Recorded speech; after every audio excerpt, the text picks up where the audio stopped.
1986. I remember it well. Do you remember it well? I do. I love this year. But the year of Chernobyl, that's a bad one. Reagan, Gorbachev going at it. And the fall of the Soviet Union, you have the Challenger explosion. You have, gosh, the Top Gun, May 16th. This is a big deal to me. Also, my other favorite movie, Aliens, James Cameron. I mean, of some of my, Pride and Prejudice is also a favorite movie that came in the 2000s. But we're talking about 86 right now. 86. Metallica's. Until you start naming movies, it's basically the Billy Joel song. It's basically We Need to Start the Fire. I mean, That's all it is. No, I was like, 86 is I've always said for pop culture wise, it's a huge, huge year. Just like it's a year of like huge innovation, huge tragedy, transformations in geopolitical movements, and like it's insane. But let's break into why we're all here and we're talking about music and what happened there, because we just think, oh, the 80s, it's a bad year for certain things. Let's start with Fender. Let's get right into it. Fender Guitars, 1986. Bill Schultz. That's right. Takes the helm. CBS. Done. See you later. Over. Hasta la vista, baby. Bam. That's yeah. So that's a huge moment for Fender. Yep. This is where Fender was now bought for outrageously nothing. It was like less than what Leo Fender sold. So Fender's in the toilet at this point. They're at the edge of bankruptcy. They have their warehouses, they have factories, but hardly anything's getting built in the same way at this point. Bill comes in. I think I can reinvigorate and what's the word I'm thinking about? Resuscitate. Yeah, resuscitate. I was like, can't even think of it. Yeah. That's the word, right? That's the word. I think that's the right word. I'm gonna go with that. And I think he did it pretty amazingly, because right now we're sitting on top of the largest musical instrument brand, FMIC, pretty much the world has ever seen. Yeah. Thanks to old Mr. Schultz there. Now, not only did he do that, 1986 was the year that the groundwork was laid for the Fender Custom Shop. Nope. That's one of our little near and dear to our hearts moments. 87 is when it really officially got going. 86 is when he brought all the team in to start the formation of it. Not to make money, but to become the flagship of what, Fender can do this? Because Fender had lost its way. Do you remember like 80s Fenders when you go back and look at some And of it those? all led us to right now the Acoustasonic Telecaster. the height of engineering. The what's the other weird acoustic electric thing they have now that's like the little flat? The Rhodes something series, right? I can't remember. There's too many things that they make now. I can't keep track of it. We should know, but yeah, same I thing. know almost all Fender. I just forget that. That one I think we've. It's okay to sort of block that out of our brains a little bit. I played one at Guitar Center the other day. And I was like, oh. Did you play one? Yeah, it was funny. Does it feel just like the Acoustasonics? Kind of? It's just it's cool. It's something different. But no, I mean, he moved the factories in '86 as well. Right.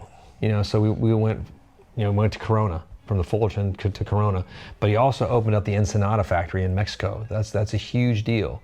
So Fender production is not just going to be USA only. Well, it's funny that set the stage for me growing up. What I thought of as Fender was the standard, the Mexican standard, and then the American standard, right? Yes. Like that set For the groundwork 30 for that, years. for all of that stuff. That's pretty much what it was. Which cemented Fender, I think, in and everyone who's our age, and younger sort of minds, as Fender is what it is. You know what I mean? It wasn't really those golden era guitars, because I'd never seen one of those. No, and they were not even that valuable. They were kind of getting valuable at this point, but not what they are nowadays, kids. No, so Fender did a lot of things. This is the era of the Superstrat. Yes. And you're going to see that with some of the other brands we talk about momentarily. But it's pretty, the transformation of Fender right there. Fender could have just gone to the dustbins. Yes. So could have number 2 here, old Gibson. Ooh.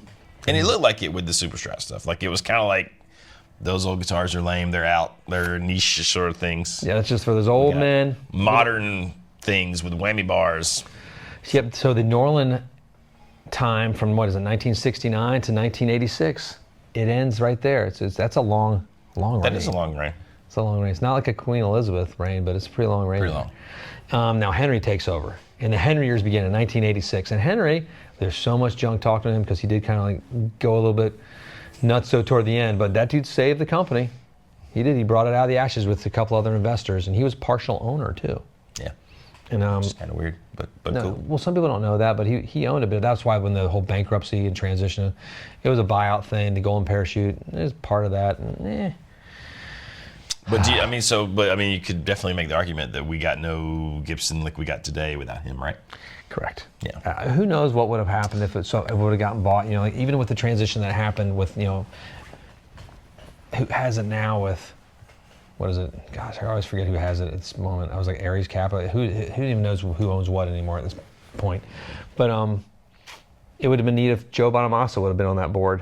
That was partial owner too, to see what could have happened there. But that might have been a disaster as well. Yeah, who knows? Sometimes you put a player in an ownership thing and they don't know that's maybe not the right move. But man, it would have been kind of tasty, I think.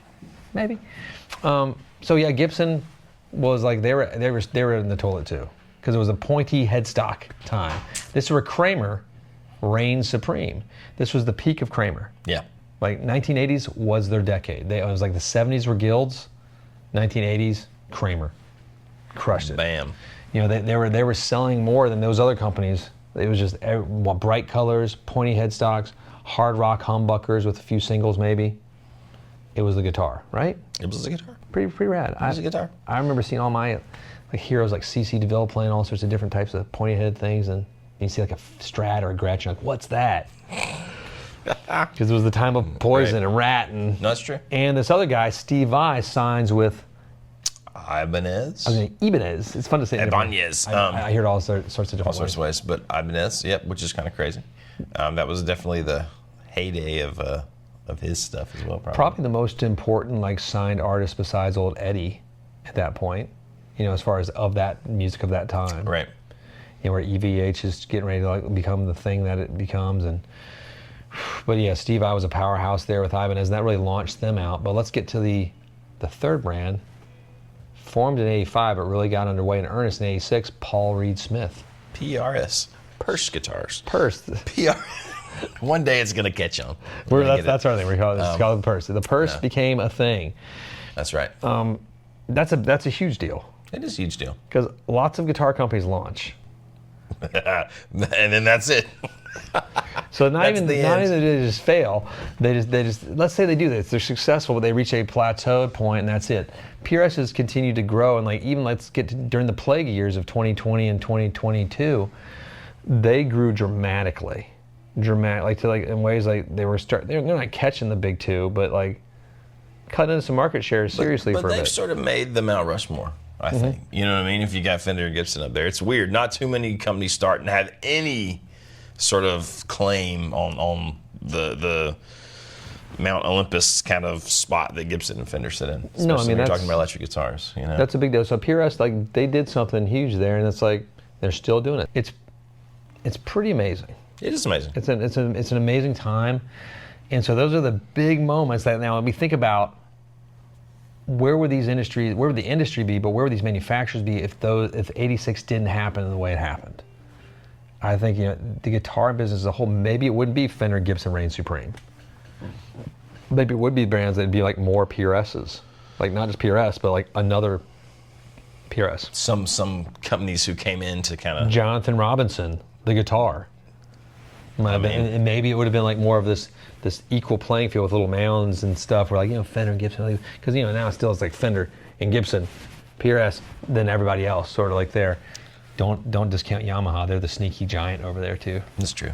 So maybe weird little regional brands, not necessarily huge. Where I don't know. Well, it's funny, possibly because this was pre-internet too. Right. The internet's there, but not really where people have access to it. Those of you old enough to remember LexisNexis pre-Google and all that stuff too. The paid service to search the World Wide Web that was closed and private, strange and really minimal. I remember doing that for a job at one point. Silly. It could be completely different. It's funny to think of what if Fender went bankrupt and it just never came back. Yeah, these old classic Fenders, maybe it would have been brought back eventually, but it would have been shuttered for a decade or so. It would have been weird if Fender and Gibson would have gone away and we just had the copies, the weird Greco, Strats and Les Pauls, but they just got unchecked popular. That could have happened. It could have happened. It's fortunately for us, because we're all Fender and Gibson and PRS fans and stuff like that, we like that they exist, but they would have been tricky. What would the values of the the Fenders have been back that were the historic ones then would be like astronomically through the roof, or like. It could have gone either way. It could have been like, people could have been like, oh my God, these like, were amazing. Or people were like Silvertones. Weird. Yeah, exactly. You know, or Telestars, like the Asian brands there. It's fascinating. Like I've always looked at 86 as like this pop culture, like year that I'm fascinated with, because it has the greatest like big, because I look at Top Gun as the movie that sort of defines like America, sort of that time, that sort of like the pro-American, like the Navy recruiting, like good looking guys save the world and you don't have to go to war against the evil Russians at the moment. Levi's jeans are at their peak. JC's coming later. You know, it's funny. You see Aliens. James Cameron's coming to his own completely. Right. With that, you've got the Rat Pack movies are sort of like a little bit pre that, but that's still circulating around. It's a great Madonna's. Yeah. Popping right there, like the first OG Britney Spears. She's more than that, I guess, but I love Britney too. No, it's the 80s were like a magical time. Like Sean was talking about how keyboards were reigning supreme too. And that, if the guitar companies didn't come back hard with like hair metal, like at that time, if we didn't have Kramer and Steve Vai and Joe Satriani and all that stuff starting to pop around the corner, what would have happened maybe? Could guitar have been the accordion of our day? Everyone used to have an accordion. Or a banjo. It's or a ukulele. They got an accordion. Oof, that's hard to play too. I think guitar would have come back, but it would have come back differently. Right. It's funny when you saw the metal guys start playing the vintage guitars again. Yeah. I mean, I think sometimes we forget there's this whole world of like acoustic guitars that never really, it's just kind of stayed.